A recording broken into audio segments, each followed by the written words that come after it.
Hello, and welcome back to the Brain First Parenting Podcast. I'm your host, Eileen Devine, and today I want to talk about something that it can drive so much frustration in parenting, especially when you're parenting a child whose brain works differently.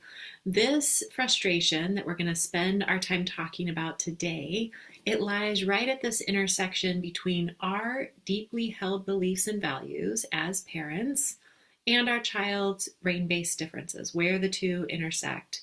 And in thinking about your child's brain-based difference, what we're talking about there are, what are their lagging cognitive skills? How does their brain work differently than expected? And how does this change their experience of the world?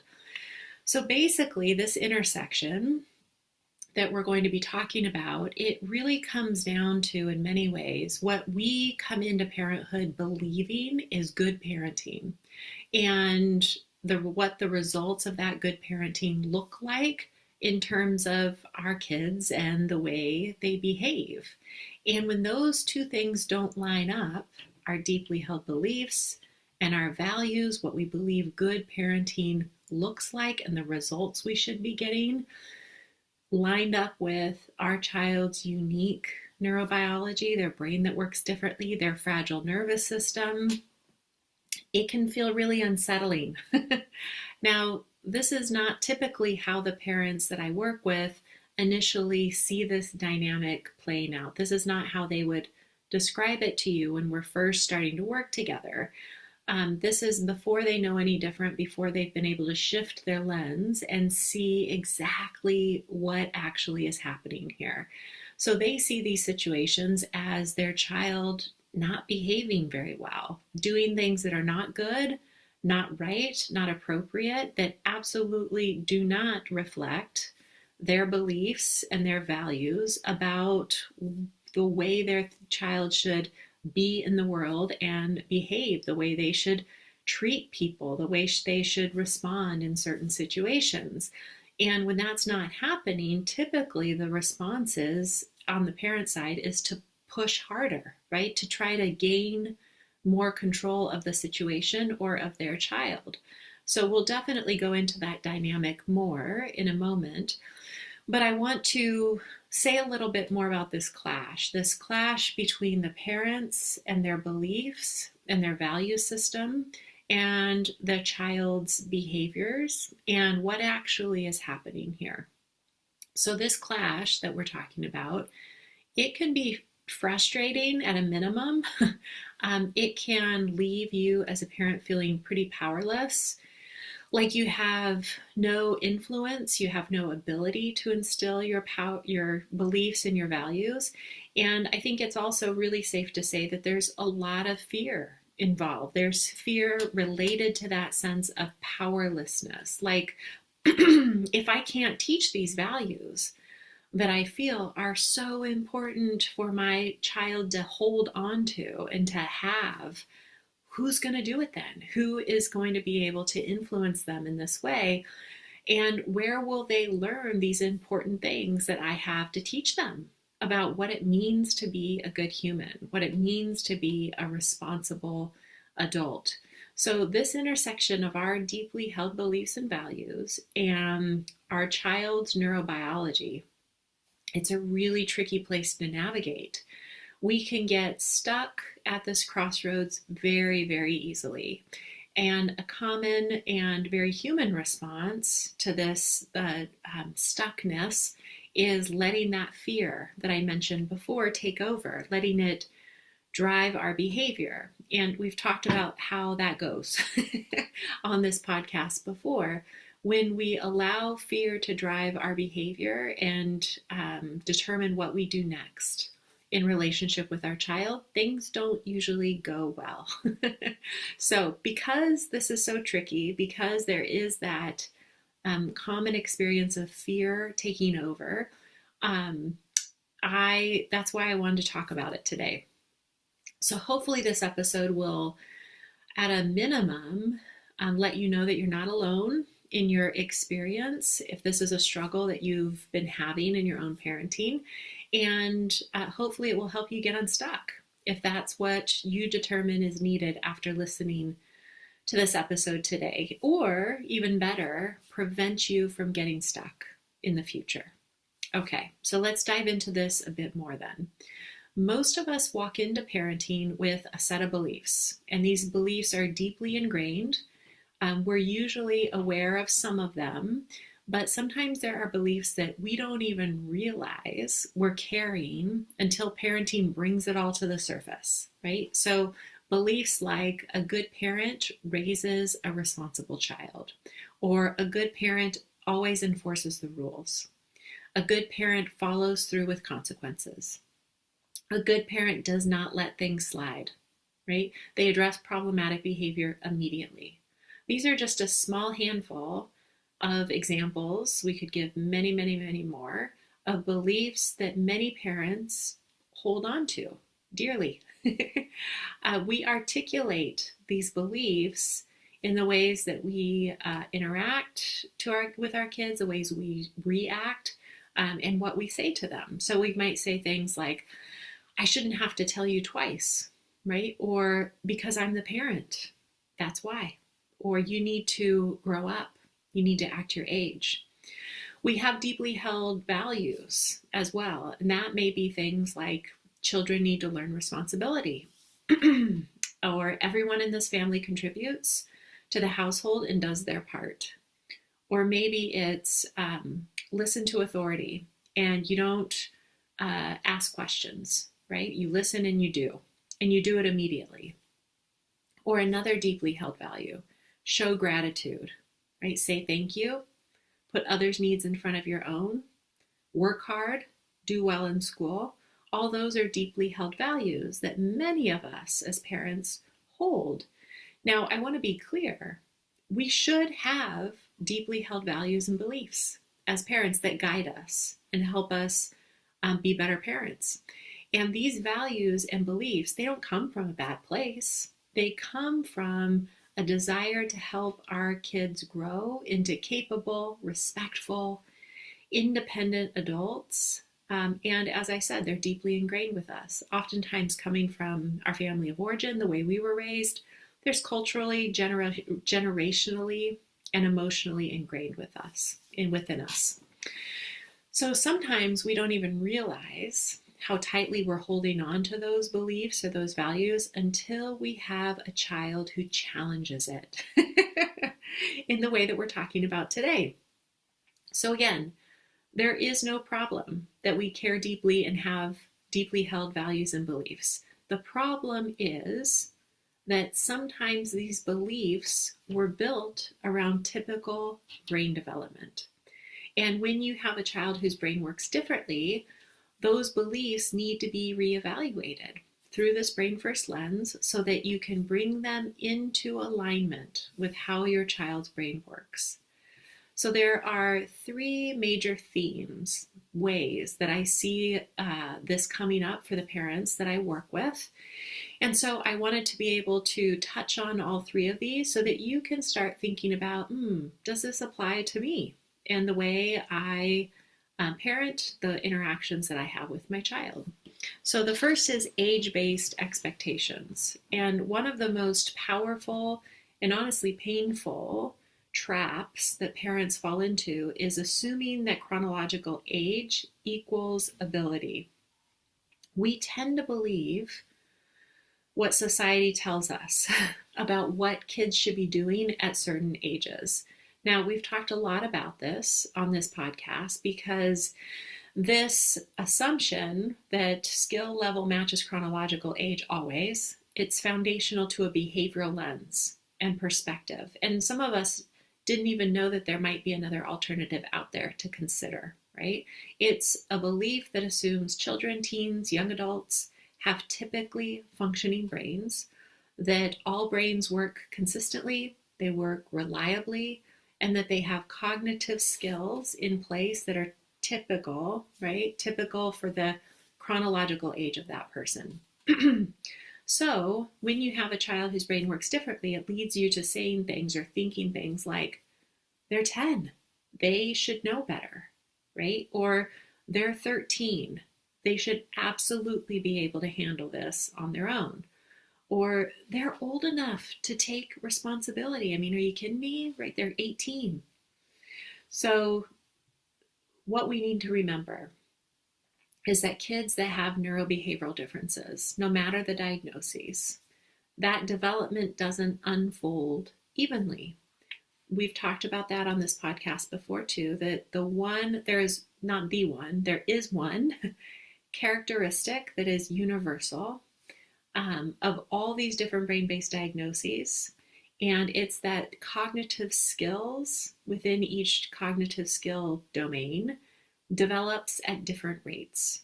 The development is not uniform. And there's this mismatch between where society expects them to be with a given skill set and where they actually are. And this understanding of this asynchronous development across skill domains is everything, right? When we expect behavior based on age, we end up falling deep into this behavioral lens. We say things like, grow up, act your age. I know you can do this. Your cousin who's 3 years younger than you can do it. Are you kidding me? Right? Or you're just trying to get away with not having to do anything. You know better. You're 12 years old. Of course you know better. Whatever our belief is about what they should be doing at that chronological age, it's getting in the way of seeing them for who they truly are and giving them what they truly need to be successful. So here's the thing. The next step isn't to throw your beliefs and values out the window. As I said before, parents, including those of us who have kids with significant brain-based differences, we should hold beliefs about what we believe is good, right, and appropriate. We should have values that we want to instill in our kids. So throwing your beliefs and values out the window is definitely not the next step here, right? The next step is to do an honest evaluation of whether or not there needs to be some adjustment in the way you're going about teaching and reinforcing those beliefs and values based on who you know your child is from this brain first perspective. So, for example, maybe one of your deeply held beliefs and values is that kids should be taught responsibility so that they grow up into responsible adults. Wonderful. That's a really great value to instill in our kids. I happen to hold the same value and belief. But how you teach responsibility to a 17-year-old who is maybe more like an 11 or 12-year-old in some of their cognitive skills looks very, very different than how you teach responsibility to a 17-year-old who has a brain that works as expected at that chronological age. If you've been listening to this podcast for any length of time, you then know that I have an 18-year-old son who is what society considers neurotypical. And I also have a 17-year-old daughter who lives with FASD, a very serious and permanent brain-based condition. We absolutely are teaching responsibility to both of them nearly every day. And it's very important to me that we do that. It's very important to their dad, my husband, Dave. We both hold that belief and that value. But the way that we teach this and what we expect from each of them in terms of taking responsibility, it looks drastically different between the two of them. And that has everything to do with what we know about how each of their brains work. So please, yes, teach responsibility. Just pause for a moment to be sure you are crystal clear on where your child is with their skill development so that you can make sure your teaching is in alignment with who they are. Okay, the second bucket of deeply held beliefs and values that often clash with kids who have brains that work differently is when it comes to discipline. And boy, oh boy, do we have deeply held beliefs about discipline. I actually didn't realize how deeply ingrained my beliefs were about this particular topic before parenting, and specifically before parenting a child whose brain works really differently. It surprised me. So if it surprised me, I'm going to guess that I'm not alone in that. And so let's talk about it. Discipline. Most of us come into our parenting role believing that discipline must be immediate, it must be consistent, and it needs to be firm, right? And again, with typically developing kids, that often works. There's nothing inherently wrong with being a parent who strives to have discipline that is immediately addresses concerns with very firm boundaries. Nothing wrong with that. But for kids who, for example, process slowly, or their brains become easily overwhelmed, or kids who struggle with emotional regulation skills, or kids that have those on and off days, these traditional beliefs about discipline often backfire. And that's not because your child is a bad child. It has everything to do with how their brain works. Their thinking brain is offline, and it gets offline very easily. So they can't respond to your questions or tell you why they did what they did. Their nervous system is flooded and they're stuck in fight or flight, making it impossible to sit still and look you in the eye, right? Another deeply held belief for many parents. Look me in the eye when I'm talking to you so that I know that you understand this value or this belief I have about respect and how to show respect. They are not learning in these moments, which I like to believe is the intent behind the discipline, right? We want to teach them right from wrong, why what they said was hurtful, that sort of thing. They're not able to learn from you, though, in this moment. They are just surviving. They're not able to absorb your guidance and take accountability in this moment. And so then we're confused at best, extremely frustrated and increasingly concerned, maybe at worst, when it doesn't do anything to change their behavior. Or maybe it feels like they're challenging our authority as parents, which clashes with another deeply ingrained value that many of us hold. I'm the parent, so I'm in charge. And your behavior needs to reflect that, right? Again, teaching your child right from wrong, instilling your values on how to treat other people, instilling your belief about unacceptable behavior, like it's not okay to be disrespectful, that is absolutely essential for their development. But how you go about doing that needs to consider their brain. It needs to consider the fragility of their nervous system. If you don't consider this, you'll continue to hit your head against this wall that we're talking about here, where you're approaching it based on the way you were raised, what you learned, which worked for you, right, in your typically developing brain, but it doesn't work for your child who has a brain that works differently. And it's then wasted energy on your part, and it is a quick path to burnout as a parent. Related to this, in the same bucket of this discipline that we're talking about, is the belief that kids must learn responsibility by experiencing consequences. When I talk about how I didn't realize I had some deeply held beliefs around values and beliefs and parenting until I started parenting my daughter, this is definitely one that stands out in my mind. I had no appreciation for how often I turned to consequences in my parenting. It wasn't the only tool in my toolbox, but it was one that I went to often. So I understand how hard it can be to let this one go, right? And to shift our thinking on it or consider doing something differently. But here's a really hard truth. You can't consequence a skill into existence. Okay, so if your child can't remember, can't organize, can't inhibit impulses, can't perspective take, they can't go with the flow, they can't predict outcomes, consequences for when they don't do those things because they can't, the consequences are going to do nothing to build those skills. They don't teach responsibility and accountability. So this doesn't mean we remove all expectations. It just means we adjust how we teach responsibility, how that is taught. Responsibility comes from repeated teaching when your child's brain is online, when they are regulated, and reteaching them many, many, many, many more times than you ever imagine you would have to, because that's what their brain needs to take hold of that information.